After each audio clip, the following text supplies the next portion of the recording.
Bikono. Cool on them, na nekene this video na-enecha ya enwere ọzọkwa ihe afọ na nke a mana that second one this first one kete ire akwadi nene cool we da no ihe uruchara ọ bụ na ịghọtara ya onwe ihe m chọrọ ikwu towards the end so that ka iwe nwee ike ghọta ebe a na-aga then ifo ihe somebody kwu after nke anụnwa ihe afọ ihe ọzọ somebody kwukwara again asị nka m mix the video together ka iwe nwee ike gịnị we nwee ike nwee ihe na-aghọta just ịnenecha ya cool zeda nka m bịa kọwaa ya ka ịkpọlie ya na nke ka ịghọta ihe na-eme na Nigeria you know today then end of that video. The party that is good for us in Nigeria so that we can reveal and get our people here is APC. If you know that it's not correct, go and collect it. Go and collect it because tomorrow when you are going to look for an issue in one school, APC, the president of this country, APC. We have 36 states and then for 37, 30 governors are already APC plus FCT, 31 and they are still coming. Now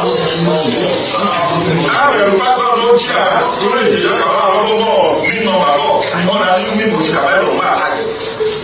So what you do, they go receive what you do, they can follow. How can Abia State governor be the best governor in Nigeria? Tell me what Abia State governor don't do for people. We reach half of what Edo State governor don't do for people. If I talk of best governor in Nigeria, when I talk of Edo State governor, Mona come Edo State, all the power line, the shops where the buildings where they don't demolish everything for the safety of the people. You can't even use the sand, go to fill all the holes where they GROA, where they Bini. Now they make unnecessary comparisons. Say Abia State governor is the best. How is he the best? What has he done for the safety of the people? Edo State governor is the best. That's why Edo State people they say they will still vote Tinubu 2027 so that they will feel secure this their governor again for his second tenure. Edo State governor say they put flyover for even places where not supposed to put flyover for the safety of the people. Whether they say Edo is shining, not be audio. Come Edo State, come see good road where they don't sound feel. Come see now just there online they make noise. Thank you. In an esigabi.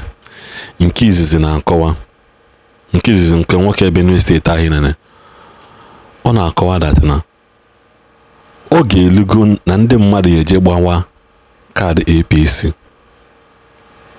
If you go see it here, card APC. So card APC or this card ase ayana mbo ogugo gelu you need the so that you can be able to access food, water, and other life essential things, life benefit general ndoaka. Card APC or this now. So card APC I will go automatic qualification for job akita. APC is already by APC but the problem APC they can court. You must say no court because I'm not proof to it. Man I saying no they can court. Eba have a problem. And also another thing actually you could say very part because now very soon aji here na time na abia mgbe you change APC afa. Yiwi awolozo manoka bokwada the same people. Nna gogoku save video mo. Tata begin. Tata remember this video on the 15th of February 2026. Moke na abia oga ye change APC afa. Because we didn't know keep no somewhere. It's a GAFA. Back in Nigeria, ya fun keto biate. Amaro come boy, I'm this year. Amaro next year. Amaro after election. Or before election. Mbobo no juwa weme. Mala mana ye GAFA. Kode kahachoze imago. Kahiji another pattern but amba chachozu fiesege on dembo mele mana kita na za APC na zanko na zanko. This man being so shameless obu. The show shameless obu and so stupid among communication no ibakanda galena la account. So shameless ko obu oponi hina na egbundibu na Benue State. ịpụta n'obesi ndị be na-esotu na chekwa n'onwe unu defend n'onwe unu against ndị ọjọọ anụnwa na ndị na-achọ ịtọghata mmadụ na ndị na-achọ nke na-achọrọ unu ịnalụ na anụ unu n'ike nekwa na ihe unu ya eme nekwa obodo ya esi wee dị mma nekwa unu ya esi wee ti ya nekwa o menubere ya o mere ya to him ọ dị na nsọ ana ọ dị against ihe o believe and ihe o stand for. Ma anyị na-encourage ndị mmadụ ka ha jee gbaa kaadị APC and also in the end gee ntị mgbe ọ sọrọ ndị asụsụ be ha interpret ya edeli ọ sị na niile unu submit NIN n'unu ka ha wee nwee ike meelu unu kaadị APC na afọgodati na anyị kwuru mgbe ahụ na ndị a na-ana ndị mmadụ kaadị na-asị ha weta NIN ya submit NIN gị ka e wee nye gị nke anya gị nke ọzọ. Nwetara vidio ndị mmadụ ụfọdụ sị m na-asị na ha anụbere ya ụfọdụ n'ịnụbere ya doesn't mean na ọ nara eme. You must not wait until you know something. This AI anụnwa na-ewu today ama mgbe m nọ maka AI wụ 2019 2020 when so many people take it serious. Nke anyị ka na-afụ sef maka AI ka bụ good understatement. AI na-abịa take over everything. So ebele m emegbuole ndị anụnwa na-use AI generated picture na their bank details. Ebele m emegbuole unu because one day ya ji access ego asị gị na ọ bụrụ gị wadi ha. Ebele m emegbuole unu this AI generated picture for your mama oyiye gị isi ka ije wele mee passport ka i wele fill document yiwi yakwa efe takata afọ. Gbasa na vidio a because ihe na-ezi ozi generally ka na-ezi ozi ya. Nke anyị ka na-afụ kịta bụgodo aka na-achọ ka na-ewe to welcome it in a platter of gold. Welcome ya because na enwere ebe m follow post AI si na oyi egbu mmadụ nke a na-alụ dịka robot na-aga ije na-eku ume na dịka mmadụ na-eme things ka mmadụ. Ajụrụ ya sị ya kedu asị ka a terminate gị kedu apụtazi na ọsụ na dị ready na ha dị ready igbu mmadụ ka ọ bụrụ na ha nọ ka ada wipe na their existence that they have come to stay.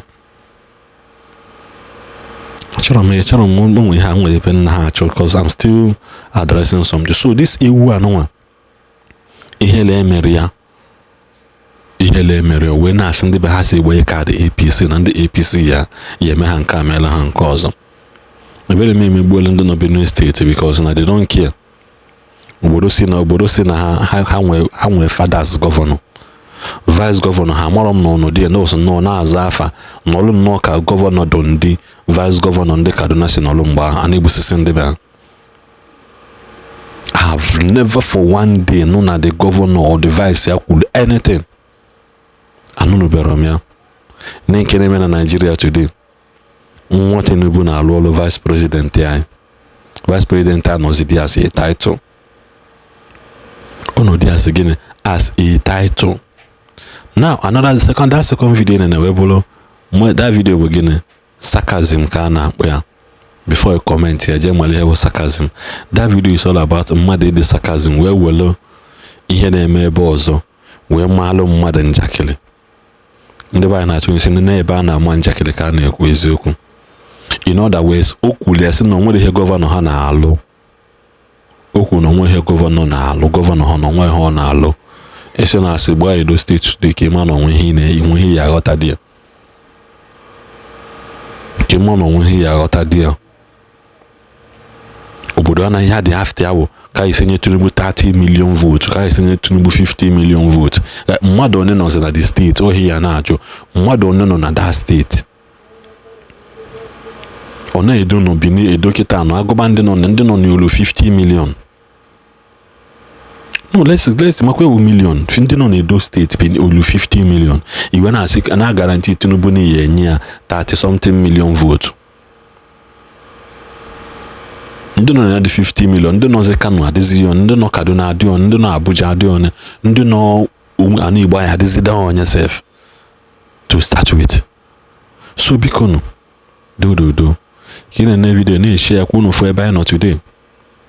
Because ndị anyị na ha na-eme ka ihe abụrụ ndọ ya bụ ịnaba ka imuchisi anya gị ike ịnaba emepe ofu anya ghebe ntị gị oghe because these people can do and undo in this country.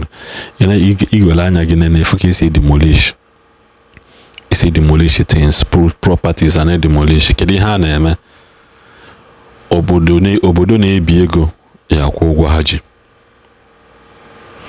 I repeat, obodo na-ebi ego ya akwụlele ụgwọ ha ji. Ekwuchakwa m.